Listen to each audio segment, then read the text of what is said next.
Okay. Engineer Alcantara. Okay, please proceed. Engineer Alcantara, tama ba yung pagkakaintindi ko kanina? Sinasabi mo na hindi ka nagbibigay kay Senator Joel Villanueva?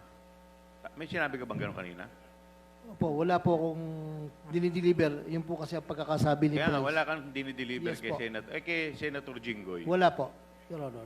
So, tinatanggi mo yun sa dalawa. Yes po, Your Honor. So, tama yung pagkakarinig ko kanina na sinabi mo? Yes po, Your Honor. Ayun lang. Pero ano connection niyo ni Senator Jinggoy Estrada? Wala po, Your Honor. Hindi ko po siya kaibigan o hindi po ako nakakalapit sa kanya, hindi po ako nakakapunta po sa kanya. Wala Your po Honor. kayong pagkakaibigan sa mga Estrada? Wala po, Your Honor. Maliban po, ako yung naging empleyado lang po sa City Hall, pero Yun na nga. trabaho lang po, Your Honor. Trabaho lang po. Sino mga kasama doon? Yung city engineer po, Para malinaw, naging city engineer po kayo sa Maynila, tama po ba? division chief lang po ako, hepe lang po ako, Your Honor. Sino yung city engineer noon? City engineer Roberto Bernardo po. Yan yung undersecretary na binabanggit po ng lahat ng mga tao rito, hindi ba? Yes, Your Honor. So hindi ba kayo magkakasama sa isang sindikato?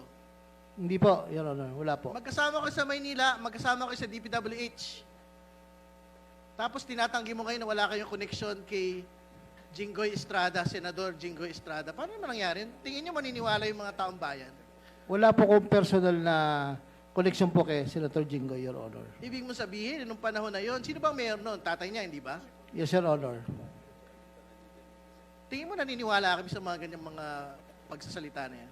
Your Honor, kami pong mga division chief po ay wala po kaming direct access kay Mayor Era po noong mga panahon po na yun, Your Honor. Pero ang malinaw, magkasama kayo ni Engineer Bernardo Yes, Your sa Honor. City Hall. Yes, Your Honor. Magkasama rin kayo sa DPWH Yes, Your ni Honor. Undersecretary Bernardo.